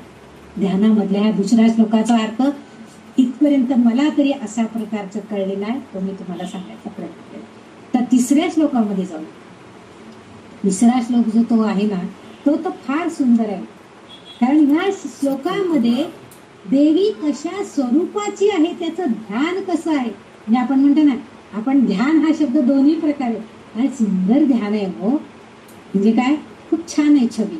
आणि काय ध्यान दिसते असं म्हटलं की कळतं आपल्याला की काहीतरी अवतार झालेला आहे. आदळा आवरून याचा अवतार, काय ध्यान दिसायला लागले. ध्यान याचा अर्थ आपलं त्याकडं बघणं. जेव्हा आपण त्या वस्तूकडं, त्या देवतेकडं, त्या व्यक्तीकडे बघतो तेव्हा त्याचं स्वरूप जे दिसतं ते आहे ते ध्यान. आपल्या डोळ्यामध्ये ती आकृती, ती मूर्ती बसते, त्याला आपण ध्यान म्हणतो. आणि त्यामुळं या श्लोकामध्ये मातेचं ध्यान कसं करायचंय. आता ध्यान करताना ती मूर्ती डोळ्यासमोर असायला पाहिजे, म्हणून त्या मूर्तीचं स्वरूप या श्लोकामध्ये त्यांनी सांगितलंय. फार सुंदर वर्णन केलेलं आहे. ध्याये पद्मासनस्था विकसित वदना पद्मपत्रायताक्षी हेमाभां पीतवस्त्रां करकलितलसद्धेम पद्मावरांगीं सर्वालंकारयुक्तां सततमभयदां भक्तनम्रां भवानी श्रीविद्यां शान्तमूर्तिं सकलसुरनुतां सर्वसंपत्प्रदात्री. असा हा तिसरा श्लोक ध्यानाचा आहे. या श्लोकात फार सुंदर सुंदर वर्णन आहे असं मला तरी सारखं वाटत असतं. कारण कमळ पुष्पावर आसनस्थ झालेली पद्मासन असतात. पद्म म्हणजे कमळ, या कमळाच्या पुष्पावरती आसनस्थ झालेलं असं या देवीचं स्वरूप आहे. तिचे मुखकमळ विकसित वदना. विकसित याचा अर्थ कमळ फुलल्यावर ते जसं विकसित होतं म्हणजे फुलतं. आपण पण बघा, आपण जर आनंदात असलो तर आपल्या चेहऱ्यावरती लगेच आनंद दिसतो. आपण म्हणतो ना, काय आज फार खुश दिसताय. हो, चांगलं घडलेलं असलं की आपला चेहरा पण चांगला प्रसन्न असतो. तसं या मातेचं वदन जे आहे, मुखकमल जे आहे ते अतिशय विकसित आहे. म्हणजे काय तर आनंद, अतिशय आनंदित झालेला आहे. पद्मपत्रायताक्षी. आता इथं अक्ष म्हणजे डोळा. पद्मपत्र यथा अक्ष म्हणजे डोळा आणि पद्मपत्र म्हणजे कमळाचं पान, कमळाची पाकळी. कमळाची पाकळी जशी छान अशी कमळाच्या आकारात, कमळ फुल जर तुम्ही बघितलं असाल तर ते असं अगदी अंकुचीदार दोन्ही बाजूला झालेलं असं कमळाच्या फुलाच्या पाकळ्या असतात. तसे तिचे डोळे आहेत. पद्मपत्रायताक्ष, इतके सुंदर डोळे असणारी, आनंद स्वरूप असं तिचे चेहरा आहे, अशी ती आहे. कमळ पुष्पावरती आसनस्थ झालेली आहे. त्याच्या पुढे वर्णन आहे हेमा भाम पीत. हेम म्हणजे सोनं. इथं हेम म्हणजे सोनं असा अर्थ आहे. आता ह्या सोन्याची, म्हणजे सोनं जसं कुठलंही सोनं असलं तरी ते चकाकणार आहे. आणि चकाकणारं सोनं असलं की आपलं लक्ष आपोआप त्याच्याकडे जातं. चकाकणाऱ्या वस्तूकडे आपण लगेच बघतो. बघा, इतर बरंच काय काय असतं, परंतु जर चकाकणारी एखादी गोष्ट असेल तर आपण पटकन त्याच्याकडे आपली नजर वळते. तसं हेमा भाम पीत वस्त्र. तिचं जे वस्त्र तिने परिधान केलेलं आहे ते पिवळसर आहे, पीत वस्त्र आहे आणि त्याच्यावरती सोन्यासारखी चकाकी आहे. इतकं सुंदर चमकणारं असं सोन्याचंच वस्त्र जणू तिने परिधान केलेलं आहे का काय. इतकं सुंदर वस्त्र अलंकार तिने केले. करकलित लसत. करकल म्हणजे तिने हातामध्ये कमल पुष्प धारण केलेलं आहे. आणि लसत धेम पद्माम वरांगीम. वरांगीम म्हणजे वर देणारी आहे. सर्व अंगांनी ती आपल्याला वर देणारी, आशिष देणारी आहे, आपल्याला अनुग्रह देणारी अशी ती आहे. सर्व पद्मपत्राम धेम पद्माम म्हणजे त्या हातामध्ये असणाऱ्या कमल पुष्प धरलेली आहेत. कमल पुष्पासारख्या पाकळ्यांचे तिचे डोळे आहेत. पद्मपत्रा म्हणजे याच्यावरती कमळ पुष्पावरती आसनस्थ आहे, प्रफुल्ल चेहऱ्याची आहे. अशी ही जी ललितांबिका आहे ही काय करते, करकलित लसत धेम पद्माम वरांगीम. कशी, आणि पुढं काय आहे, भक्त नम्रा भगवानी. खालच्या ओळीला त्याचा वरांगीम म्हणजे वर देणारी आहे. आणि भक्त नम्रा भवानी, पण कोणाला देते ती वर, तर भक्त जे नम्र भक्त आहेत त्यांनाच ती वर देणार आहे. आमच्यासारखे अगदी उद्धटासारखं आम्ही तिच्या पुढे जाऊन नुसतं उभं राहिलो तर ती आपल्याला वर वगैरे देणार नाही किंवा आपल्यावरती कृपा नाही करणार. पण तेच आपण शरणागत झालो, लीन झालो तर काय करणार, म भयदाम अभयदाम म्हणजे अभय करते आपल्याला सगळ्या भयांपासून. सगळे आता हे भय जे आहे, रोग भय आहे, भवभय आहे, आपल्यामध्ये असणारे जे सगळ्या प्रकारची जी भीती आहे ती सगळं नष्ट करण्याचं काम आहे. सर्व अलंकार युक्ता. त्याचा अर्थ तर आपल्याला लगेच कळतं की सर्व अलंकारांयुक्त. कुठल्याही देवीच्या स्वरूपाकडे बघितलं की आपल्याला तिने अनेक वस्त्र अलंकार परिधान केलेले दिसतात. सुंदर सुंदर मुकुट घातलेला असतो, अलंकार अंगावरती परिधान केलेला असतात, कर्णकुंडला असतात. ही जी सगळी चमकणारी आहे, तेजस्वी आहे. आणि त्याशिवाय आणि अशी जी मूर्ती आहे ती आणखीन कशी आहे, श्रीविद्या म्हणजे ज्ञानी आहे. ती नुसती श्रीविद्या. श्रीविद्या म्हणजे काय, तर ज्ञानी आहे, ज्ञानदान करणारे. ती आपल्याला ज्ञान पण करून देते. ती आपल्याला सांगते की अगं बाई, हे याच्यामध्ये हे आहे, याचा अभ्यास कर. मनाच्या श्लोकाचा अर्थ या बेलसऱ्यांच्या पुस्तकात आहे, अभ्यास कर आणि मग तुला कळेल की काय सांगितले त्या मनाच्या श्लोकात. किंवा त्या दुसरे एक लेखक आहेत त्यांचं तू वाच, त्याच्यामध्ये तुला कळेल.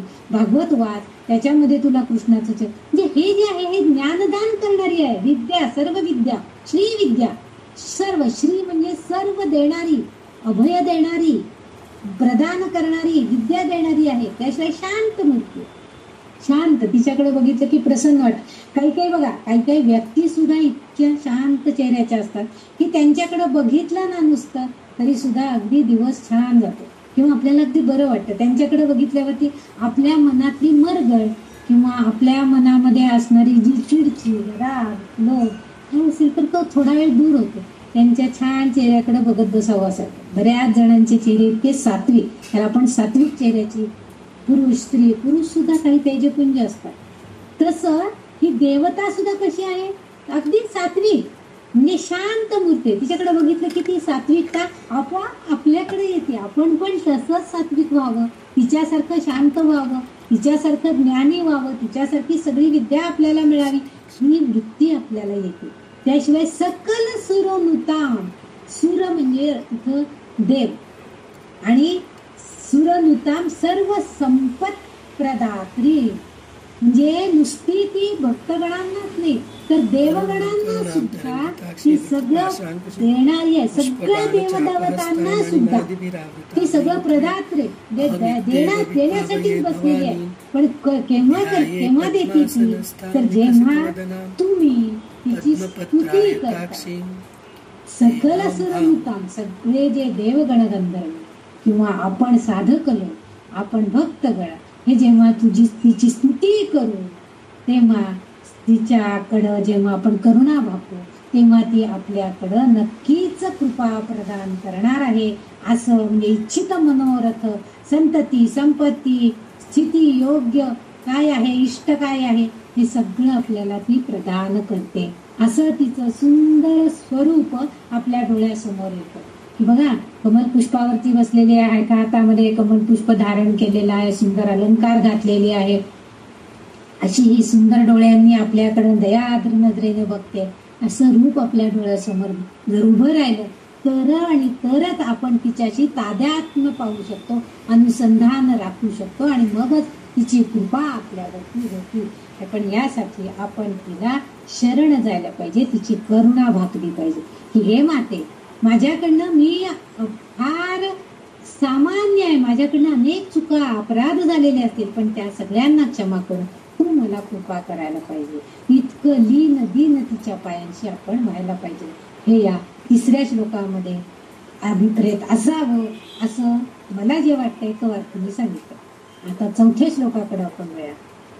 आता या चौथ्या श्लोकामध्ये मातेचं ध्यान कसं करायचं, ह्याच्यामध्ये मातेचं वर्णन आहे. आता आपण प्रत्यक्षात मातेचं ध्यान करण्यासाठीचा हा श्लोक आहे. आता ध्यान करायचंय, इथं अर्थ ध्यान म्हणजे तिचं स्वरूप कसं आहे आणि ते स्वरूप आपण पूजन अर्चन कशा प्रकारे करायचंय त्यासाठी ते स्वरूप सांगितलेलं आहे. आपण कुंकुमार्चन करतो, अभिषेक करतो, हवन करतो, त्या मातेच्या स्वरूपाला आपण ह्या गोष्टींनी पूजनीय मानलेलं आहे. मग ते सगळं यांनी इथं वर्णन करून सांगितलेले ह्या श्लोकात. त्यांनी इथं आपल्याला ध्यानपूर्वक स्मरण, म्हणजे तिचं स्मरण करण्यासाठी ध्यानपूर्वक आपण तिचं स्मरण करूया, जप करूया असं सांगणारा हा श्लोक आहे. सकंकुम विलेपना मलिक चुंबी कस्तूरिका समंदासिते क्षणां सशरचाप पाशांकुशाम् अशेष जनमोहिनीं अरुणमाल्यभूषाम्बरां जपा कुसुम भासुराय जपविधौ स्मरेदंबिकां स्मरेदंबिकां स्मरेदंबिकां. असं म्हणजे अशा त्या म्हणजे ध्यान करायचं याचा अर्थ ह्या मातेचं जे स्वरूप आहे, तू अशी आहेस आणि तुझं मी आता पूजन करतोय. कसं करणार आहे तर तिच्या कपाळावर कुंकवाचा टिळा विलेपित केला. सकुंकुम विलेपन, विलेपन म्हणजे लावणं, म्हणजे फासणं असा अर्थ आहे. विलेपन करणं म्हणजे चंदन विलेपन वगैरे म्हणतात, कुंकुम विलेपन म्हणतात, शेंदूर विलेपन म्हणतात.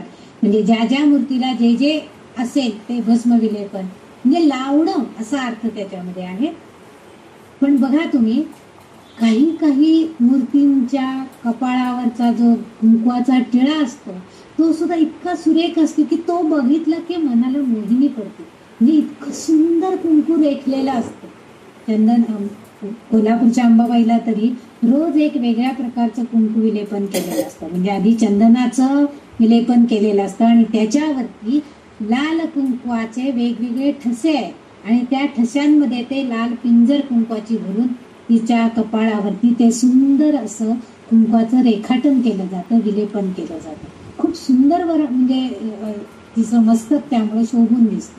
आपल्या कपाळावर सुद्धा आपण जर कुंकू लावलेलं नसेल बराच काळ आणि तसंच घरात फिरत असलं तर आपले वडीलधारे असं हे जा कपाळाला ते कुंकू लावून ये, जा पांढऱ्या कपाळाने हिंडू नको. पूर्वीच्या काळी असं सांगितलं, लहान मुलींना सुद्धा आपण ते कंपल्सरी करायचं की कपाळावर कुंकू पाहिजे. मुलं जर असले तर आपण सांगतो जा जरा बस काहीतरी अष्टगंध वगैरे लावून ये, जा असं हिंडू नको अशा कपाळानं. कारण त्याच्या पाठीमागे बरीच कारणं पूर्वीपासून असायची. म्हणजे कपाळ हे रेखून झालं पाहिजे, लेपन केलेलं पाहिजे. तसं ह्या अंबिकेचं आहे की सुंदर कुंकवानं विलेपन केलेलं आहे. जिच्या कपाळावर लाल भडक कुंकवाचा टिळा विलेपित केलेला आहे. त्याशिवाय मलिकचुंबी कस्तुरिका आणि शरीरावर केशर लेपन केलेलं आहे आणि माथ्यावर कस्तुरीचा बाज आहे. म्हणजे कस्तुरी ही जी एक आपण अत्तर म्हणूया तिला, तर अत्तरासारखं म्हणजे त्या कस्तुरीमध्ये एक सुवास असतो की ज्याच्यामुळं आपोआप सगळे आकर्षित होतात. तो वास आपल्याला अतिशय आवडतो. मृगाच्या नाभीमध्ये ते असतं असं म्हणतात कस्तुरी.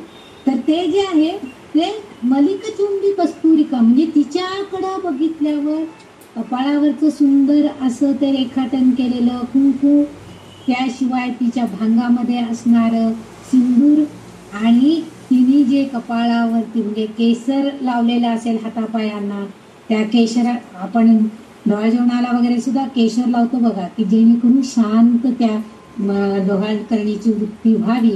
आणि तिचं शरीर होणारं जे बालक आहे ते छान केशरांनी युक्त असलेलं शरीर त्याचं सुगंधित होऊ दे किंवा त्याची कांती सुगंधित राहू दे, चांगली म्हणजे तेजपुंज कांती त्याला मिळू दे, यासाठी सगळे आपण सोपस्कार करत असतो. तसं हिच्या शरीराची अंगकांती जी आहे त्याला केशराचं लेपन केलेलं आहे. कस्तुरीचा बाज तिने कपाळावरती धारण केलेला आहे की ज्याच्या सुवासामुळं आपोआपच आपण आकर्षित होतो. आपण कुठेही गेलो, छान वास येत असेल तर आपण तिथं जाऊन थोडा वेळ उभं राहिलो तर आपल्याला बरं वाटतं. बागेमध्ये गेलो, मोगऱ्याचा सुगंध येत असेल तर आपण दोन मिनिट त्या झाडांच्या पाशी रेंगाळतो, कारण तो वास आपल्याला आवडतो. म्हणजे चांगला जो सुवास आहे, अर्थात हा सुवास जो जेव्हा येतो तेव्हा आपोआप आपलं नाकाची जी घ्राणेंद्रिय आहे ती लगेच आकर्षित होतात त्याच्याकडे आणि आपण तिकडं आकर्षित होतो. तसं हिच्याकडं आपण आकर्षित होतोय असा त्याचा अर्थ आहे. म्हणजे ती आपल्या डोळ्यांनी वाचले पूर्ण नजरेनं ते आपल्याकडे बघणार आहे. तिच्या आता त्याच्या पुढं संबंध हसिते क्षणाम सशर चाप पाशांकुशाम, तिचे जे बाहू आहेत त्यांनी सशर म्हणजे बाणांनी युक्त असे धनुष्य तिने हातामध्ये धारण केलेलं आहे, शस्त्र धारण केलेले आहे, बाण भाता आहे, धनुष्य एका हातात आहे.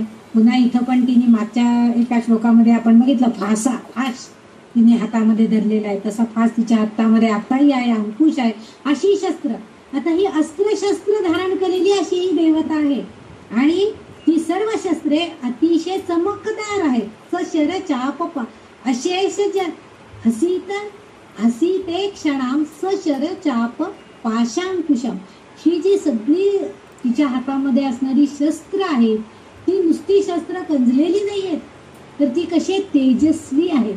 म्हणजे कुणासाठी कुठल्या शस्त्राचा उपयोग होणार हे तिला चांगलं माहिती. म्हणजे कुणाला ह्या भवमायेच्या पाशांमधून कसं सोडवायचंय त्यासाठी त्या शस्त्राचा ती उपयोग करणार आहे. कोणाच्या दुष्ट दुर्जनांचा नायनाट करायचा आहे तर तसा अंकुशाचा वापर करणार. म्हणजे ती शस्त्र निस्तेज नाहीये, तेजस्वी आहेत की ज्याच्याकडं आपोआप आपण आकर्षित होतो. इतकी तेजस्वीपणा त्या सगळ्या शस्त्रांमध्ये, तिच्या प्रत्येक बाहूमध्ये असणारी शस्त्र जी आहेत ती सगळी तेजस्वी आहेत. आणि पुढे जाऊन पुढच्या ओळीमध्ये ते सांगते अशेष जन मोहिनी अरुण माल्यभूषांबरा. अशेष जन मोहिनी म्हणजे आणि उर्वरित काय आहे तर जनमोहिनी म्हणजे लोकांना मोहिनी करते. जसं मोहिनी रूप धारण करून तिने त्या राक्षसाचा निपात करण्याचा प्रयत्न केलेला होता, तशी मोहिनी रूप म्हणजे सुंदर असं मनोहर रूप तिचं आहे की जे रूप आपल्याला अतिशय मोहून टाकतं. म्हणजे आपल्याला अतिशय म्हणजे मोहीन रूप धारण करताना जे सौंदर्य तिच्याकडं होतं त्यापेक्षा तिचं आत्ताचं जे रूप आपण वर्णन केलेलं आहे तेही कुठेही कमी नाहीये. म्हणजे कदाचित त्याच्यापेक्षा जास्तच थोडंसं असलं तरी असेल. म्हणजे तिने जी अस्त्र धारण केलेलं आहे, कुंकाचा टिळा घातलेला आहे, केशर लावलेलं आहे, हे जे सगळं तिचं वर्णन आहे, हे रूप असणारं तिचं जे आहे ते मोहिनी रूपापेक्षा काकणभरही कमी आहे असं नाहीये. त्याशिवाय म्हणजे आपल्या मनाला तिच्या रूपाची भुरळ पडती आहे. चमकदार तिचे डोळे आपल्याला भुरळ पडत आहेत. आपण आपोआपच त्यांनी आकर्षित तिच्याकडे होत आहे. तिच्यावर जी आपण फुलं वाहतो, कुंकुमार्चन करताना कुंकू वाहतो, या सगळ्या गोष्टींमुळं तिचे जे शरीर आहे ते लाल भडक झालेलं आहे. पण कसं आहे तुम्ही बघा, आपण जेव्हा कुंकुमार्चन करतो त्या देवतेला, तेव्हा आपण जे कुंकू वाहत असतो त्या कुंकाची जेव्हा रास होत असते तेव्हा रास होताना ते हळूहळू तिच्या भोवती त्याचं थोडंसं थर साठल्यासारखं असतं. पण त्यामुळं तिचं जे वरचं जे तिचं मुखकमल आहे त्याच्याकडे जेव्हा आपण बघतो तेव्हा आपल्याला असं वाटतं काय सुंदर दिसते देवी, असं आपल्या मनात सहजपणे म्हणजे आपल्याला भुरळ पडते, मोहिनी पडते. असं तिचं इतकं सुंदर रूप आपल्याला बघायला मिळतं. कारण त्यावेळेस तिने तिच्या अंगावरती भूषांबराम अरुणमाल्य म्हणजे रक्तवर्णाच्या माळा तिने परिधान केलेल्या. म्हणजे साध्या रूपामध्ये मागच्या ह्याच्यामध्ये तिने अलंकारयुक्त अशी ती देवता आहे, परंतु इथं मात्र तिने रक्तवर्णी फुलांच्या माळा परिधान केलेल्या आहेत असं वर्णन आहे. म्हणजे देवी साध्या स्वरूपामध्ये सुद्धा आहे आणि अतिशय म्हणजे आपण काय म्हणतो तिला असं श्रीमंत ह्याच्यामध्ये म्हणजे गर्भ श्रीमंत अशी तिची जे स्वरूप आहे त्या स्वरूपामध्ये सुद्धा ती आपल्याला बघायला मिळते. इथं मात्र तिने अरुणमाल्य म्हणजे इथं पुन्हा अरुण याचा अर्थ सौम्य लाल रंग असणाऱ्या रंगांनी युक्त अशा फुलांच्या माळा तिने अंगावरती भूषांबर म्हणजे आपल्या अंगावरती धारण केलेले आहे. भूषण म्हणून तिला ते म्हणजे त्या मालांनी परिधान केलेल्या माळांनी सुद्धा त्या तिला भूषणावं आहेत. लाल माळा धारण केली म्हणून काही तिचं सौंदर्य कुठं कमी झालेलं नाही, उलट तिचं आणखीन ते सौंदर्य वाढवत आहेत, त्या माळा आणखीन वाढवत आहेत. आपल्या अंगावर तिने विविध म्हणजे लाल रंगाच्या माळांची आभूषणं धारण केलेली आहे. मस्तकावर सुद्धा तिने जपा कुसुम, जपा म्हणजे जास्वंद फूल असा अर्थ आहे. जपा म्हणजे जास्वंद फूल, जपा कुसुम म्हणजे जास्वंदाचं फूल. तिने आपल्या मस्तकावरती जास्वंद फूल धारण केलेलं आहे. लाल रंगाचं जास्त करून देवीला अतिशय प्रिय आहे. म्हणजे आपण फक्त गणपतीलाच प्रिय आहे जास्वंद फूल असं म्हणतो, पण तसं नाहीये. तर जेव्हा आपण अंबिकेची भवानीची जेव्हा पूजा अर्चा करणार असतो तर त्यावेळेस आवर्जून म्हणजे त्याच्यामध्ये विविध रंग आहेत. जास्वंदामध्ये पांढरं, केशरी, गुलाबी विविध रंगाची फुलं आपल्याला बघायला मिळतात. पण जास्वंद फुलांनी अंबिकेची पूजा करावी. आपण शक्यतो म्हणजे सुगंधित पुष्प देवीला व्हायचा जास्तीत जास्त प्रयत्न करत असतो, परंतु सुगंधाबरोबरच जास्वंद फुलांनी त्या देवीची पूजा अर्चा करणं जास्त योग्य. जपा कुसुम भासुराय जपविधौ, जेव्हा आपण जेव्हा हे करणार असतो तिचं स्मरण करणार असतो तर त्यावेळेस आपण तिला प्राप्त करून घेण्यासाठी तिची ध्यानधारणा करण्यासाठी कुंकुमांचे अर्चन करण्यासाठी त्या लाल रंगाच्या जास्वंदाच्या फुलाचं तिच्या डोक्यावरती घालायला पाहिजे, तिला परिधान करायला दिलं पाहिजे, तिला व्हायला पाहिजे की ज्यामुळं आपोआपच ती देवी आपल्यावरती संतुष्ट होते. त्याशिवाय जपविधौ नुसतं फुल वाहून उपयोग नाही हो, त्या फुलाबरोबर जपविधौ तिचा जप नामस्मरण हे सुद्धा जपविधी, जपाचा विधी, नामस्मरणाचा विधी हा सुद्धा आपल्याकडनं स्मरेल अंबिका. तिचं सतत स्मरण, तिचं सतत नाम आपल्या मुखातनं घेतलं केलं पाहिजे. त्यावेळेसच आपल्याला भासुर आहे. आता इथं भासुर म्हणजे राक्षस लोक म्हणजे दुष्ट प्रवृत्ती, ह्यापासून आपली सुटका तिच्या कृपा प्रसादाने होणार आहे. आपण जेव्हा पूजन अर्चन बरेच वेळेला असं होतं की आपण काहीतरी संकटात असू, तर आपण लगेच काहीतरी करुणा भाकून तिला सांगतो की बाई मला या संकटातनं सोडव, हे माझ्यावरती काय बालंट आलंय ह्याच्यातनं तूच मला सोडवू शकते, कारण ती शक्तिदात्री देवता हे आपण आधीच बघितलं. म्हणून अशा वेळेला दुष्ट प्रवृत्तींपासून सोडवण्यासाठी तिचा जप नामस्मरण विधी या अंबिकेचा सतत स्मरेद अंबिका स्मरेद अंबिका नामस्मरण सतत केला पाहिजे. देवदीक सुद्धा शक्ती देवतेनं आपल्याला शक्ती द्यावी, चेतना द्यावी, कारण योग्य ते सुयोग्य कार्य आपल्या हातून घडायचं असेल तर तिची चेतना शक्ती आपल्यामध्ये असल्याशिवाय हे घडूच शकत नाही. म्हणून ह्या अंबिकेची, हे भवानी मातेची, या देवतेची पूजन अर्चन आपण सदैव केलं पाहिजे, तरच आपल्याला ती शक्ती प्रदान होऊ शकते. असं या शेवटच्या ओळीमध्ये अर्थ अभिप्रेत असावा असं मला वाटतं. अशा 4 ह्या श्लोकांचा अर्थ मला वाटला. असे हे ध्यानाचे 4 श्लोक आहेत, हे सांगण्याचा मी थोडक्यात तुम्हाला प्रयत्न केलेला आहे. जे मला वाटलं ते मी सांगितलं. सगळेच बरोबर असेल असं पण नाही आहे, पण थोडंफार सांगण्याचा प्रयत्न केलाय की जेणेकरून आपल्याला आपण हे म्हणण्यापूर्वी हे ध्यान श्लोक का म्हणायचे आहेत, तर तिचं असं सगळं स्वरूप आपण आठवायचंय डोळ्यामध्ये. आता निदान तुम्ही जेव्हा जेव्हा हे ध्यानाचे श्लोक वाचाल तेव्हा तुमच्या डोळ्यासमोर की आत्ता ही अशी देवता आहे, ही आपल्याला आणिमा गणिमा सगळं प्रदान करणार आहे बरं का. आत्ता ही कशी आहे, तर पद्मफल फुलावर म्हणजे कमळपुष्पावर बसलेली आहे, सुंदर अलंकार भूषित आहे बरं का. नंतर रक्तमाला परिधान केलेली अशी ही देवता आहे बरं का. ही सौम्य अशा अरुण म्हणजे सूर्याच्या तेजासारखी आहे. असे सगळे तुमच्या डोक्यामध्ये आता विचार येतील. म्हणजे इतकी सुंदर असं या देवतेचं, म्हणून ती विविध रूप धारण केलेली आहे. कारण नवरात्रामध्ये सुद्धा ह्याच अंबिकेनं नवदुर्गा रूपामध्ये ती धारण झालेली होती, नवदुर्गामध्ये ती व्यक्त झालेली होती आणि तिने या सगळ्या असुरांचा नाश केलेला होता. अशी ही दुर्गा देवी, अशी ही अंबिका देवी, अशी ही भवानी देवी, ही ललिता देवी आपल्या सगळ्यांवरती चांगल्या प्रकारे कृपा करत अशी मी आपल्या सगळ्यांच्या वतीनं तिला प्रार्थना करते की या सगळ्या भक्तगणांवरती तू अशीच कृपा सदैव राहू दे, की जेणेकरून सगळे जणांच्या इच्छित मनोरथ पूर्ण होऊ दे आणि सगळे संतुष्ट राहू दे. सगळ्या भारतवर्षामध्ये सगळं रामराज्य येऊ दे हीच अपेक्षा करूया आणि इथंच याची सांगता करूया. जय ललिता माता, जय भवानी माता, जय जगदंब, जय लक्ष्मी.